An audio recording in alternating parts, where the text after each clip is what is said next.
And this will just be quick, and then after that, I will just give you sample problems that you need to answer. But I'm not expecting na you will be submitting it at the end of our class time also. I can wait for your answers. Okay lang? Oh, wait lang ha. Okay, lobat.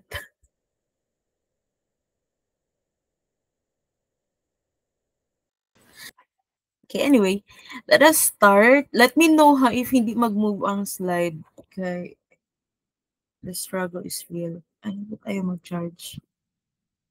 For a moment.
Wala pala ako.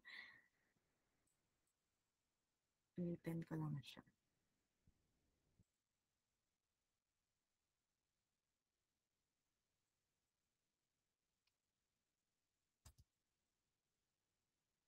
Okay, let me know again ha if hindi mag-move ang slide.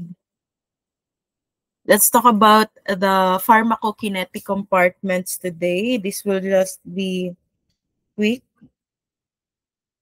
We have here, when you say pharmacokinetic compartments or compartment, this is just actually a mathematical concept, hypothetical lang actually, that represents the space in our body where the drug where the drug is being distributed. Okay, so it does not really point out to a specific part, pero lang, hypothetical structure lang wherein the drug is being distributed, and at the same time dun natin makikita yung drug natin. So it might be an organ or a specific tissue sa body. So yun yung tinatawag na pharmacokinetic compartment. So ginagamit natin ito as model to predict yung time, for example, kung kailan aabot yung drug sa specific tissue or organ na yon. Okay? Now, itong selection of our compartment model is dependent doon sa characteristic mismo ng drug. yung kanyang distribution, characteristic after administration at the same time, absorption. So, ano yan siya? Yung rapid distribution suggests na yung rate of transfer of the drug from the blood to all organs and tissues and then back into the blood again, magiging actually, ano yan siya, equal. Okay? So, ano mangyayari dyan? Magkakaroon ng balance or equilibrium actually. Kasi usually sa mga compartment model natin, though meron tayong one compartment model that treats the body as a whole, meron din kasi tayong 2 or 3 compartment model wherein meron tayong tinatawag na central compartment and then meron din tayong peripheral compartment. So yung ating blood, for example, might be considered a central compartment and then using these compartment models, chine-check natin yung distribution ng drug from the blood going to other parts of our body. So, tinitingnan natin yung rate nun ng pag-distribute and at the same time kung kailan ba babalik yung drug from the tissues to the blood. Okay? So, magiging equal yung rate nila actually if we're going to use these compartment models. Now if the drug has a characteristic na slow yung kanyang distribution sa body, ang mangyayari nito, we will have more compartments. Okay? We have greater number of compartments if, again, the drug has slower distribution characteristics. So again, for our compartment models in biopharm or in pharmacokinetics, we have the following: one compartment model, we also have two compartment models, and the multi-compartment models. Pag sinabing one compartment models, I believe we know this since we have this in our undergrad, pero review tayo. Pag one compartment model, the body is seen or like considered as one unit. Okay? So, kinetically homogeneous unit. So, meaning yan, pag administer ng drug after absorption, the drug will be evenly distributed all throughout the body. So, the body is considered as one compartment only. Okay? So, itong model na ito, ginagamit for certain drugs that have rapid distribution sa body between blood, no, and then the tissues. So, mabilis lang. Pag absorb ng drug sa blood, mabilis yung kanyang distribution sa mga tissues. So, ang result nun, yung whole body natin magkakaroon ng drug evenly. So, evenly distributed yung ininom na drug. Okay? So, ito namang two compartment models. This one is being designed kasi nga hindi naman lahat ng drug na after absorption mapupunta na sa mga tissues and then even na yung distribution sa body. Sa two compartment model, meron tayong tinatawag again na central compartment and peripheral compartment. Okay? So, example, merong central compartment like the blood, after that, i-distribute na siya sa different tissues sa body. Yung tissues na yan, pwedeng like organ na, so group of tissues na, so we have like heart or kidneys and liver, and then meron ding sa ibang parts sa ating body, and then may kanya-kanya silang rate for distribution. So ang diffusion nun from the blood to the organ, meron siyang rate na tinatawag, and yan yung minimeasure natin. Okay? So sa two compartment model, the distribution of this drug from the central compartment medyo slower siya compared sa one compartment model. Okay, kaya nahati yung ating compartments for this. Now, nasabi ko kanina, the slower the distribution of the drug to the body or to other tissues is, the more magkakaroon tayo ng maraming compartments. Kaya meron tayong tinatawag na multi-compartment model. Okay? So, compartment models are not appropriate for describing the behavior of all drugs. Therefore, meron din tayong non-compartment models. If we're going to read the Shargel, meron talaga tayong chapter doon na intended for the non-compartment model. So again, ito yung mga drugs na yung behavior nila hindi talaga natin mag-group into the one compartment or two or even multi-compartment model. So kailan yun mangyayari? Magkakaroon tayo ng non-compartment models kung number one, clearance is organ independent. Okay? Hindi nakadepende sa specific organ yung clearance ng ng drug sa body or sa blood. Okay?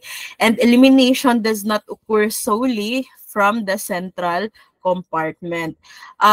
If you can still remember, sabi ko kanina, example, 'di ba, ang absorption na sa blood yung drug, tapos mag-distribute siya sa different organs, tapos babalik din siya sa blood. Kasi doon sa blood mangyayari yung elimination ng drug sa body. I mean, doon magsisimula.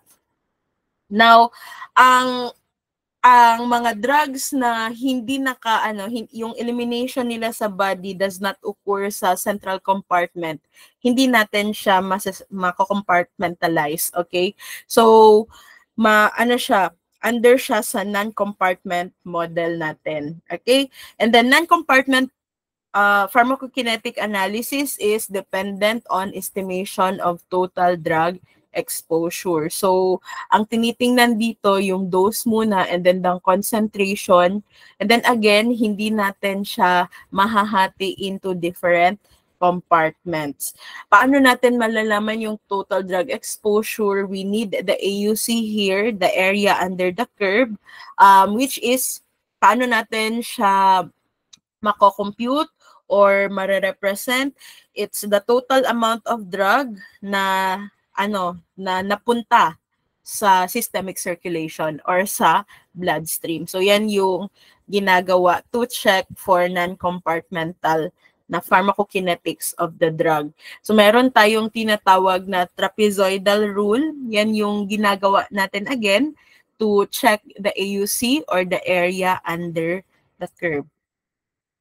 Okay, so these are just illustrations of the different compartment models that we have. Itong first one here is the representation or the illustration for the one compartment model. So you have drug administration and then syempre there is absorption. After absorption, there will be a quick distribution of the drug all throughout that one compartment or the body itself. And the drug is presumed to be evenly distributed all over the body. After the distribution, then the K10 there is actually the elimination of the drug. Therefore, elimination occurs in the compartment, in the central compartment. Anyway, we only have central compartment for this kind of model. On the right side, we have the two-compartment model. After drug administration and absorption, the drug enters the central compartment. And then after that, we have here K12, meaning yan, the drug is distributed to the second compartment. So we have here the peripheral compartment, and then the K there is the rate of distribution.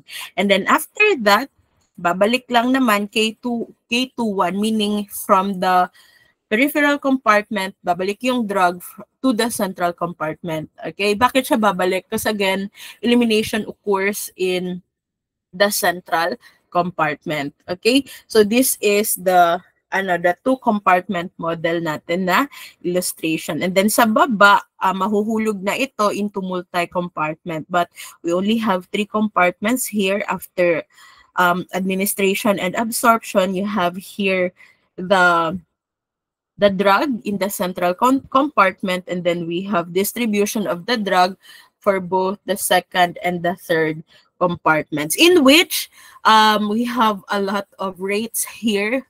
Kanya-kanya sila ng distribution rates, okay, before the elimination. So K10, please take note, is when the drug is being eliminated, and saan yan siya nag-uukur?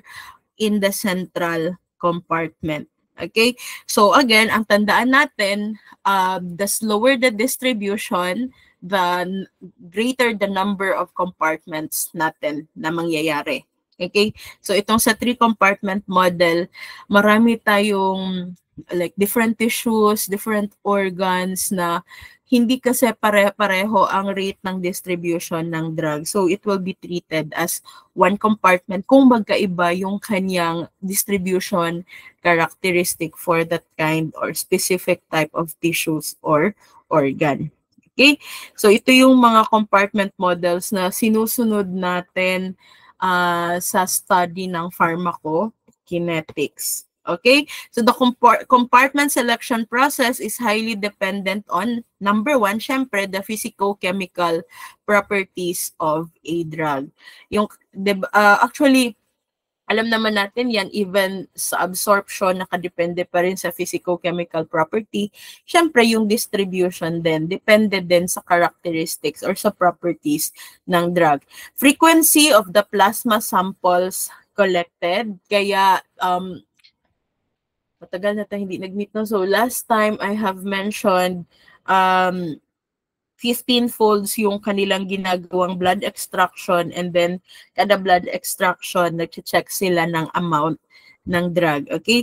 Para maging specific talaga, or I mean mas maging yung estimate na amount mas accurate, okay? And then sensitivity of the procedure employed to analyze drug concentration in the plasma sample. So even the procedure done by the pharmacokineticist will dictate kung tama ba yung compartment models na gagawin or susundan natin for that certain kind of drug. So this is another illustration, but this is just for 1 versus 2 compartment models. So as you can see, we have here 1 compartment only. Tapos in that compartment, syempre the drug is being administered. It's 1 gram of drug. And then after administration, right after administration and even absorption, as you can see, the drug is evenly distributed in that 1 compartment. So, ina-assume natin dyan na since there is even na distribution, the whole compartment has concentration of 1 gram per liter, since this compartment has 1 liter, no? 1 liter na volume. Tapos dinagdagan natin siya ng dose ng drug na 1 gram. Okay, so instantaneous yung distribution in the entire volume. Okay, and then we have here 2 compartment models. This is the central here on the left side, and then we have the peripheral compartment model on the right side. Now, after administration, papasok ang drug in the central compartment, and then magkakaroon ng distribution sa peripheral compartment and back. Okay? So, ano yan siya? There will be drug exchange between the central and peripheral compartment until we reach the state of equilibrium. So, magkakaroon na ng drug both the compartment, okay, the central and peripheral compartment. And then again, in this type of model, we measure a lot of like rate of distribution, okay? Or this illustration here for 1 compartment model. Syempre, this is before distribution. After distribution, instantly buong body magkakaroon ng drug. Okay, so homogeneous yung distribution. Walang barrier, walang certain organ na doon marami yung drug, even yung distribution. For 2 compartment models, this is before the distribution, and before administration, and ito after administration. So the drug will be distributed to different tissues or different organs in the body before we reach the state of equilibrium. Okay. When I say equilibrium, ito na yung the drug has been distributed all over the body. Okay. And then, this is still one versus two compartment model, pero pinapakita lang yung absorption and elimination process. Ito yung kino-compute natin parati, yung K, the rate, the elimination rate constant. Kasi sa one compartment model na sabi ko na kanina, right after administration and there will be distribution all over the body, and then in that compartment, elimination will take place. Okay, and then we have central compartment also here in the two compartment model, but it will be distributed first to the second compartment. We call that peripheral compartment, and then there will be exchange. So kaya merong dalawang K dyan, the distribution constant yan siya, K21 and K12. K12 central to peripheral, and then K21 peripheral to the central until we reach the equilibrium, and then after that, K10, that is the rate elimination constant or the elimination rate constant of the drug. Again, saan yan siya mangyayari? Sa central na compartment. Okay? Wait for a moment. Inom lang karatang tutunlan.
Okay.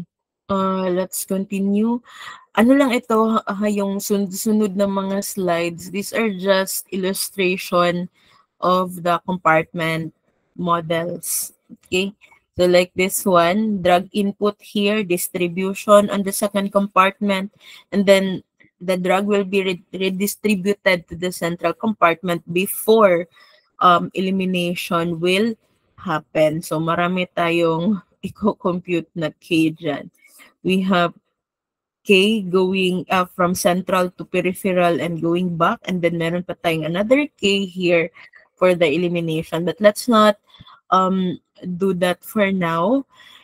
This one is another comparison for the one versus two compartment models. The solid line there shows that the drug is following one compartment model. Ito.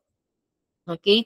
So like the drug is being distributed, and then after that, elimination will follow. Okay? This is given IV bolus but different na compartment models. Pag one compartment model lang, diretso na kasi yung drug na ma-distribute evenly sa body, tapos elimination na after. So, ano yung elimination? Constant. Whereas the dashed line here on the top, ito yung sa two compartment model. So you can see the drug is being absorbed, and then bababa kasi siya because there is distribution of drug doon sa different organs or tissues. Before talaga ma-redistribute yung drug sa central compartment or sa plasma, for example, and then doon pa magkakaroon ng constant elimination ng drug. Okay, so again, magkakaroon ng steep na pagbaba. That is because of the distribution of drug to the different na tissues or organs. Okay, that is for the two-compartment model. Okay, but before we'll talk about the rate, the elimination rate constant, and even the distribution na rate, dito muna tayo sa pagbigay mismo ng drug. So, una, we'll talk about the loading dose or the priming dose. Ginagawa talaga natin ito for some drugs because we need like to rapidly or quickly reach or achieve a steady state concentration in the plasma. So, ito yung unang dose na binibigay natin. Okay? Intended again to quickly reach the steady state concentration. Yan lang yung ating goal. Mabilis nating makuha, ma-achieve yung ating steady state. So, binibigay natin ito or ginagawa natin ito sa mga drugs na merong longer elimination half-life. Okay? Kasi since matagal sila ma-excrete sa body, tapos binibigyan natin sila ng loading dose, ma-achieve natin kaagad yung steady state. So drugs like digoxin, for example, or teicoplanin, or even amiodarone, ginagawa natin siya. Naglo-load tayo para mabilis yung pagkuha natin ng ating target. So sa loading dose, pwede natin itong makalculate using this formula. Okay? So, ano yung kailangan natin para makuha or ma-calculate natin ang loading dose? Una, yung target concentration natin. Dapat alam natin yon kasi nga, yun yung ating kailangan i-achieve, yung steady state concentration natin. So, that is our target concentration. And then, kailangan din natin ma-define kung ano yung route of administration. Okay? And then the concentration of the drug present, that is, example, previously administered na concentration. And then this requires to know the volume of distribution also and the different correction factors. So we have the F and the S here. So ito yung ating magiging formula on the right side kasi itong sa left side, ito yung original formula computation of the volume of distribution, di ba? This is equal to the dose over the concentration. This time, if we want to check the volume of distribution, we need the dose first, and then the correction factors, the F, that's the bioavailability factor, ang F, and then ito yung S, the salt correction factor, and iba-iba ito depending on the drug, but if ever hindi siya given in the problem, this is automatically 1 for the salt correction factor. And then sa baba will be the concentration. But we have two concentrations here. Yung target natin na concentration, that is when we achieve the steady state. And then the measured na concentration. Okay? But we will be rearranging this because remember, what we are looking here is the loading dose or the priming dose and not the volume of distribution. So, ano yung gagamitin na natin na formula? Since we are rearranging this, mag-derive tayo ng formula, again, ito yung kailangan natin, the dose, the loading or the priming dose to achieve the target concentration. Magiging ganito na siya. The dose, again, this is the loading dose is equal to the target concentration minus the initial concentration or the measured concentration times the V. V is the volume of distribution divided by the correction factors. Again, sa correction factors, we have the F here, which is our bioavailability factor. Sa bioavailability factor natin, the range ng values nito is 0 to 1. 0 kung hindi talaga na-absorb, hindi naka-reach sa systemic circulation yung drug. And then 1 is the perfect na na score for this one, especially like if we use intravenous na administration one, yung ating bioavailability factor. Okay? And then we have, again, the S as the salt correction na factor. Okay? Excuse me. So, ito, meron tayong situation 1 here and then the situation 2. Sa situation 1, initiation of treatment pa lang. So the dose is equal to the target concentration. Since this is just initiation of treatment, meaning wala pang drug sa body. Therefore, wala tayong initial concentration here. We just have the target.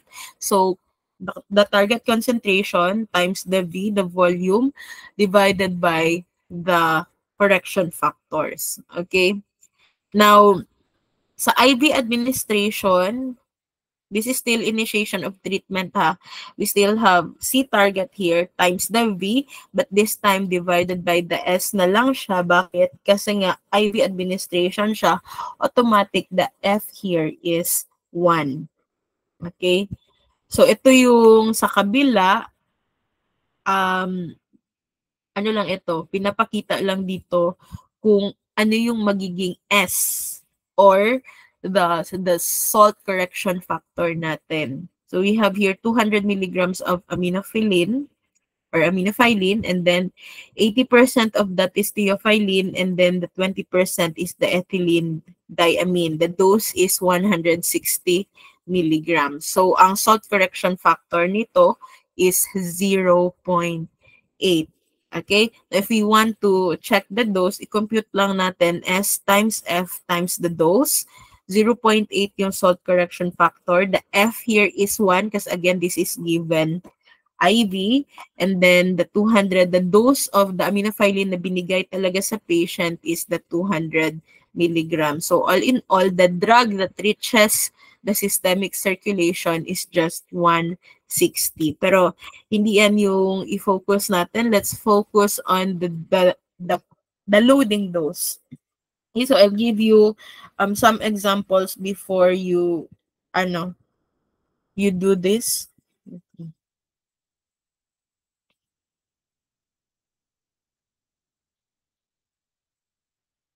Okay. So we have here a problem. A patient comes into the emergency room with a severe infection and requires immediate therapy with an antibiotic. So our patient weighs 70 kilograms.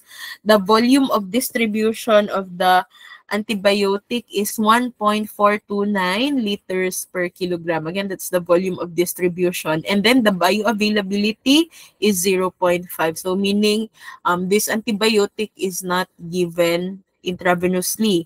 And then we have here our target concentration, or we call that the desired steady state concentration of that antibiotic is 10 micrograms per ml. So what will be the appropriate oral loading dose? Again, we are going to use this formula. B is equal to the target concentration minus the measured na concentration or the initial concentration of the drug times the V. V is the volume of distribution divided by the correction factor. So F, that's the bioavailability factor, and S is the salt na correction factor. Let's just substitute the given values. As you can see, we only have here the target concentration. We don't really have here the concentration na initial, since ano pa lang man, initial treatment pa lang. So we have here 10 micrograms per ml, that is our desired steady state concentration, times the volume of distribution. Pero the volume of distribution given is 1.429 liters, pero per kilogram. That is why, i-multiply muna natin ito sa weight ng patient para makuha talaga natin yung ating true volume of distribution. Okay? And then divided by 0.5. So we don't have the S here. Automatically, it will be treated as 1. We only have 0.5, which is our bioavailability factor. Okay? So multiply natin ito 10 times 1429 ml per kilogram times 70, we get this one. Cancel the ml, cancel the kilogram, ang maiiwan is microgram. So this one, 1,300,000 microgram divided by 0.5. Actually, na diretso-diretso na ito, no? Kasi microgram pa siya una, divided by 5. That is 200,000 and 60 microgram supposedly. Pero yung nasa choices kasi nakagrams siya, no? Yeah, nakagrams. So, ano na lang siya, i-convert. So, pag na-convert na siya into grams, the answer is 2 grams. Ito, kinonvert ito siya kasi agad itong 1,300,000 micrograms, na-convert siya, automatic, ginawa na siyang 1 gram. So, 1 gram, hindi na nga kinonsider yung 300 milligrams. Anyway, 1 gram divided by 0.5 is 2 grams. So, for this certain antibiotic, our loading dose for us to immediately achieve the steady state concentration is 2 grams. Okay, so that is the first example. You may ask questions if you have. And then, this is another one, another example. Sorry. This one. We have here a 7-year-old girl weighing 31 kilograms appears in the emergency room suffering from asthma.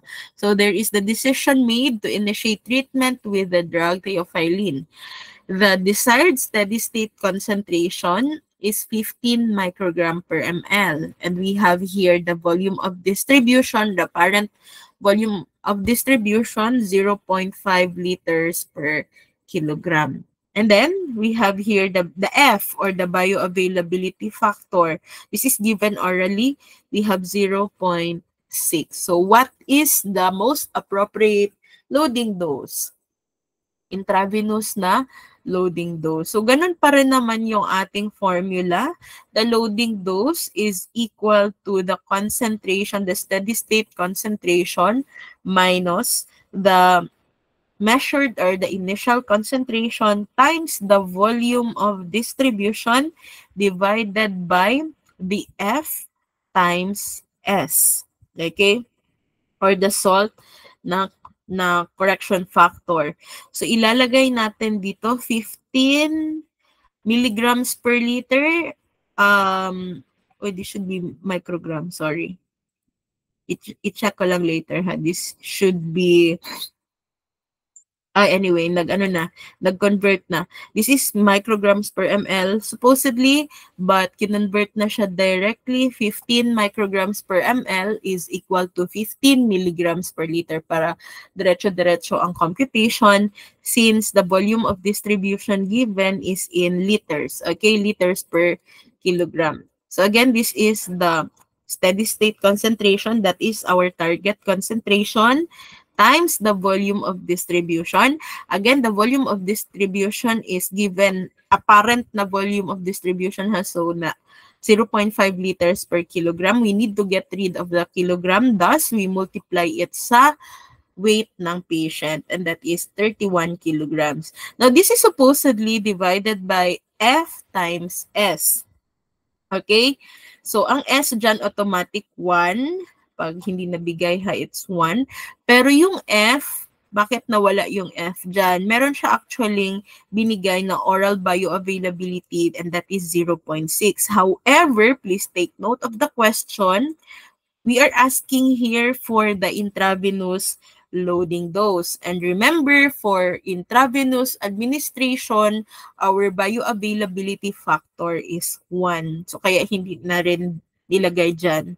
Kasi magdi-divide 1 lang naman din tayo, divided by 1.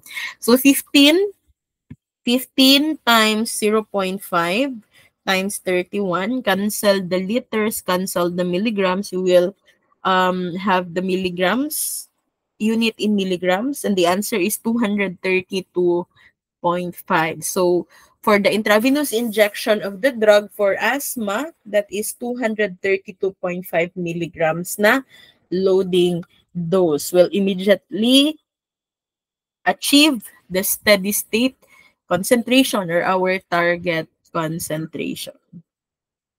Okay, any question or clarification in this example? You may ask question and then later we will have our practice na problem. We will have this in the exam also. So you will be computing also the loading dose or the priming dose. Okay. If you don't have question, bakit kasi baliktad? Kanina pa yan.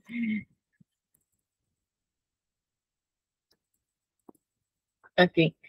Now, aside from the priming dose or the loading dose, we also have here the dosage regimen. Okay? So we have dosing interval para doon sa, syempre, kailangan natin ma-maintain ang steady state concentration. So after giving the loading dose, we achieve the CSS. But then again, we have to maintain that certain steady state concentration. Thus, we give another dose of the drug to the patient. But we need to know kung kailan natin ibibigay yung ating second dose, for example.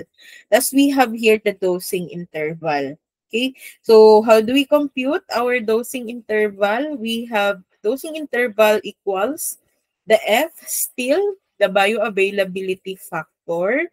Supposedly, if we are going to compute the bioavailability factor, we have this formula.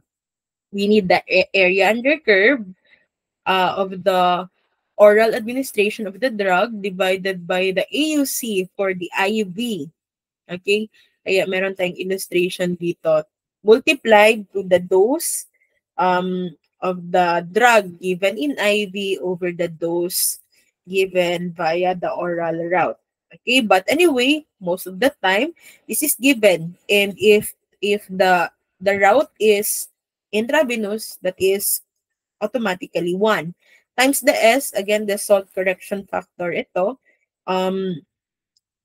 depende siya, minsan binibigay, pag hindi, it's automatically 1, times the dose, capital letter D here is the dose, divided by CL is the clearance, na compute na tayo ng clearance last time, multiplied sa sa target concentration or the CSS, steady state concentration. Okay? So I believe we all know what bioavailability is. It's the amount of drug na umabot sa systemic circulation after administration, okay, and absorption. So itong bioavailable or bioavailability fraction or factor natin, it's the fraction of the drug na in-administer or fraction of the dose being administered that reaches the bloodstream. Kung 0 siya, hindi siya umabot sa bloodstream. Kung 1, meaning 100% of the drug umabot doon sa blood. So we have a sample computation here. This is the last slide. And then after that, I'll be giving you time to answer the activities. Ano yun siya? Ano tawag dyan? Practice problems para masanay tayo for the exam. How to compute for the loading dose and even the interval. Ito siya sample problem for the interval. So we have here, we would like to give orally 500 milligram tablet to a patient suffering from arthritis. So at what intervals that the patient should take a dose? So ano yung magiging interval natin para mag-take ng drug for arthritis yung ating patient. And then ito yung mga given. Ang F, this is not perfect 1. So, most likely, hindi to intravenously given. That's 0.7. The salt correction factor is equal to 1. And then we have here our target or desired concentration. That's 10 milligrams per liter. And then we have the clearance of that certain drug here, which is also given. That's 6 liter per hour. Okay, so that's again 6 liter per hour. Now, again, in computing the dosing interval, we are going to use this formula. Dosing interval equals the F, diba? That's 0.7. And then the S is equal to 1. And then we have the dose of the drug here, the tablet, that's 500 milligrams. Divided by the clearance. The clearance is given as 6 liter per hour.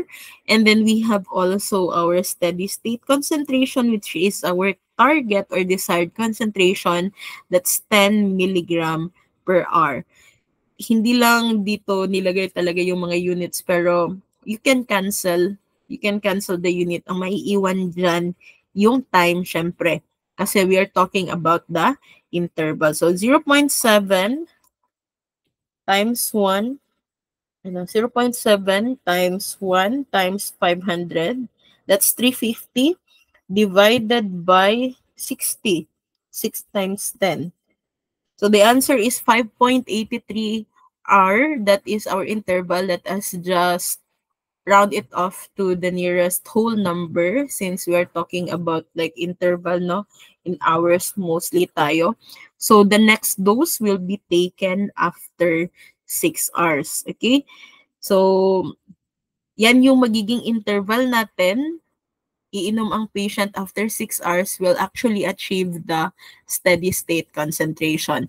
So for both loading dose and our yung may dosing interval tayo, may dosage regimen tayo, our goal is just to achieve the steady state concentration to make sure na there is drug in the body and magkakaroon tayo ng optimum na outcome or effect for that certain kind of drug. Okay? So that is the end of the slide. Do you have questions or clarifications? I'll give you a copy of this. Wait lang, let me publish it first. Wait lang.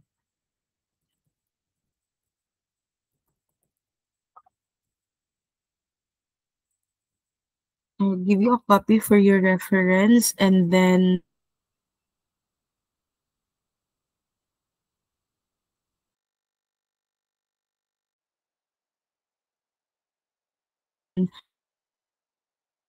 so nagawa natin, I'm not really setting dates or time for the submission. You do it in your free time. If you want to utilize the remaining time, it's okay. Where is that? Wait lang, I cannot see it.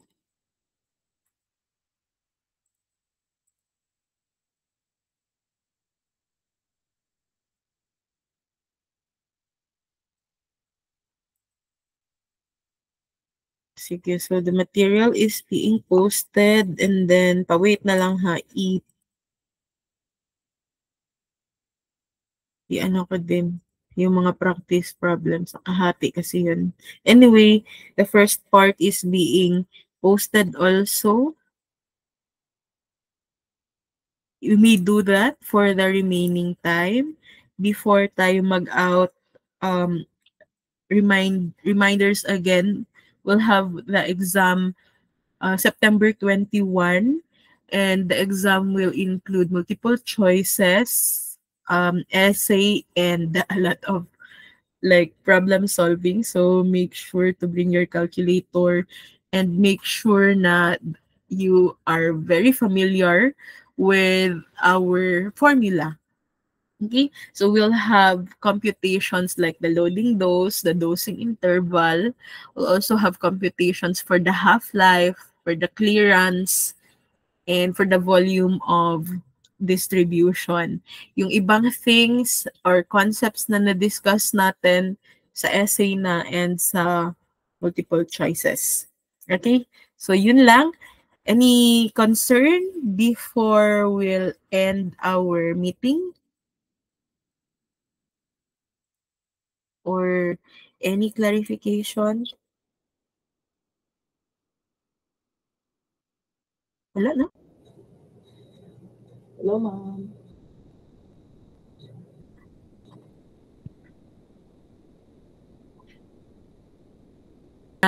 You may start doing the activity if you want to start it now. Pwede kayo mag-leave sa Zoom or not the Zoom, sorry.